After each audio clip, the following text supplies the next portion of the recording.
Bonjour, mon nom est Mario Richard. J'agis comme formateur et consultant en éducation. La présentation qui va suivre, que vous allez voir, vise à vous fournir des outils qui vont pouvoir être utilisés dans le cadre du cours de compétences linguistiques pour favoriser l'apprentissage des stratégies en lecture chez les élèves qui vont être inscrits à ce cours. Le premier outil que je vais vous présenter s'appelle le Comment j'apprends. L'objectif de présenter cet outil aux élèves est de leur permettre de s'approprier la démarche à l'intérieur du processus d'apprentissage. Les recherches sur l'apprentissage révèlent que plus les élèves savent comment s'y prendre pour réaliser les apprentissages qu'on leur propose, mieux ils peuvent être en mesure de les faire. On constate actuellement qu'on propose aux élèves en salle de classe de nombreux apprentissages à réaliser sans réellement s'être arrêté pour leur expliquer la démarche d'apprentissage et la façon de les faire. On constate que plus les élèves comprennent ce qu'ils ont à faire et la façon dont ils peuvent le faire, mieux ils pourront le réaliser. Ils seront en mesure à ce moment-là de mieux réussir ce qu'on leur propose. L'outil Comment j'apprends vise à permettre aux élèves à comprendre le processus d'apprentissage comme tel.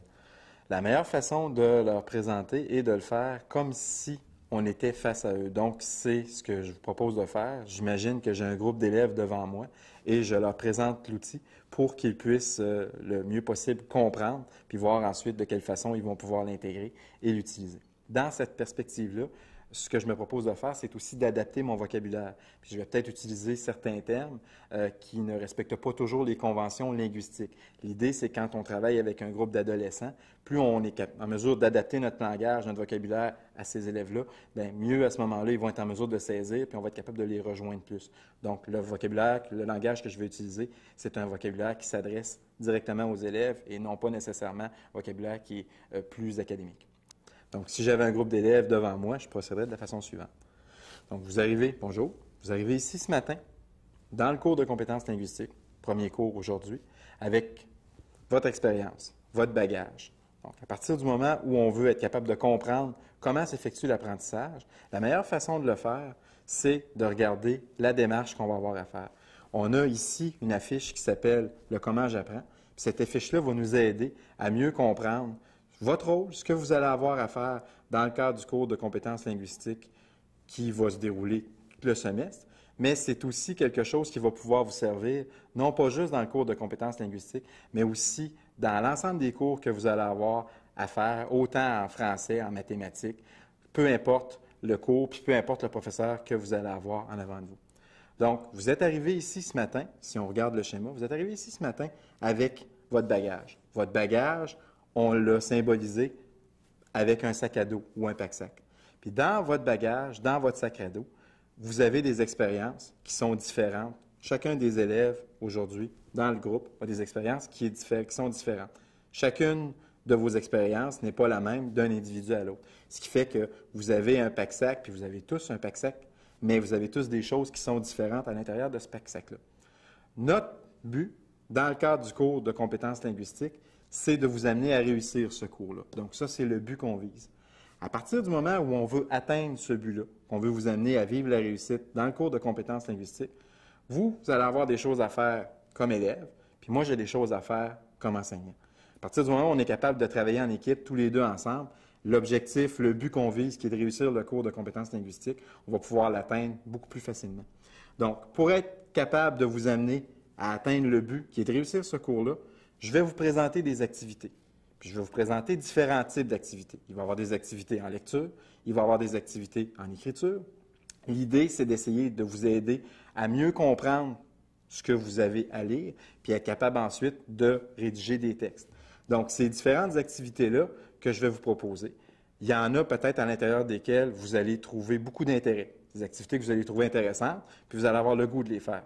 Il y a peut-être d'autres activités qui vont vous intéresser moins. Puis, malheureusement, il y a peut-être des activités qui ne vous intéresseront pas du tout.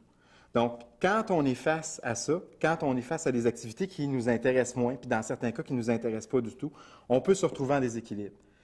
À partir du moment où on est en déséquilibre, ça se vit à deux niveaux. Premièrement, sur le plan affectif. Quand je regarde l'activité puis que je n'ai pas le goût de la faire, bien, sur le plan affectif, mes émotions ne sont pas positives.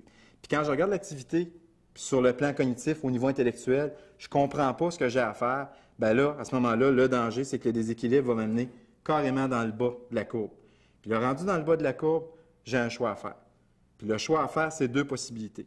Est-ce que je mets mon commutateur ou ma switch à off ou est-ce que je mets mon commutateur ou ma switch à on? Puis le choix, comme apprenant, comme élève, c'est toujours l'élève qui décide le choix qu'il va faire. Donc, à partir du moment où je décide de mettre mon commutateur à off, ma switch à off, bien là, qu'est-ce qui se passe? C'est le retour à la case départ. Et mon bagage ne peut pas être enrichi. Je n'ai rien de plus dans mon bagage. J'apprends rien. Ça, c'est une possibilité. L'autre possibilité, puis c'est celle que je vous propose, c'est, même si l'activité, je ne la trouve pas facile, c'est de mettre plutôt ma switch à on. Puis là, à ce moment-là, je peux poursuivre mon apprentissage. Mais pour être capable de poursuivre mon apprentissage, il y a deux attitudes qui sont nécessaires. La première attitude qu'on a ici, c'est se montrer ouvert.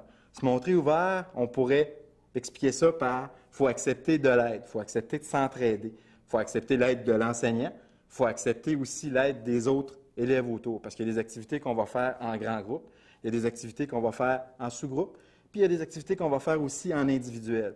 Donc, à partir du moment où on a des activités de cette façon-là, puis qu'on a à les réaliser, si on accepte l'aide de l'enseignant puis l'aide de l'autre, on accepte d'interagir, puis avec tolérance puis empathie, ça veut dire qu'on accepte de s'écouter, puis qu'il y a du respect aussi dans ce qu'on a à faire.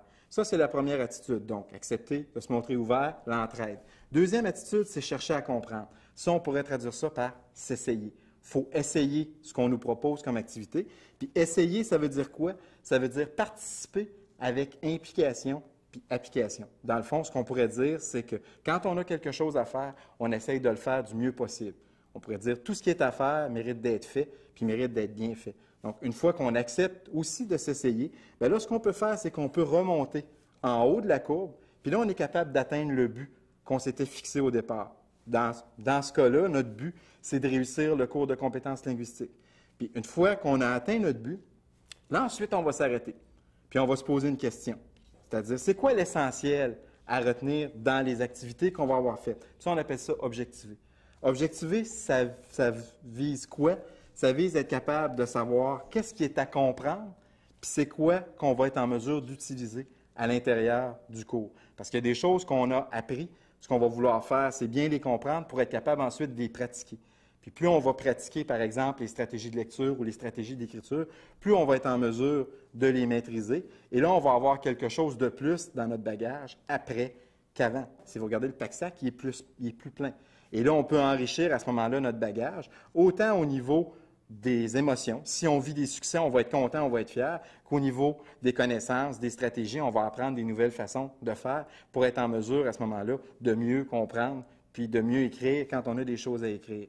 Et ce processus-là, qui est le processus du comment j'apprends, on va le faire ici à tous les jours dans le cadre du cours de compétences linguistiques, mais c'est un processus aussi que vous allez faire à l'intérieur de tous les cours que vous allez avoir à faire, peu importe la matière, peu importe aussi le contexte. Et si vous gardez ça en tête, ce processus-là, ça va vous aider à mieux réussir les apprentissages que vous avez à faire dans tous les domaines. Vous savez maintenant comment se déroule le processus d'apprentissage. À partir du moment où vous avez ça en tête, cette démarche-là qu'on a vue ensemble, qui s'applique dans le cadre du cours de compétences linguistiques, c'est une démarche qui peut s'appliquer aussi dans tous les cours avec tous vos enseignants, peu importe la matière. Plus vous gardez en tête cette démarche-là, ce processus-là, puis plus vous gardez en tête le rôle que vous avez à jouer comme élève dans le processus d'apprentissage, mieux vous allez être en mesure de réussir les apprentissages qu'on vous propose à l'école.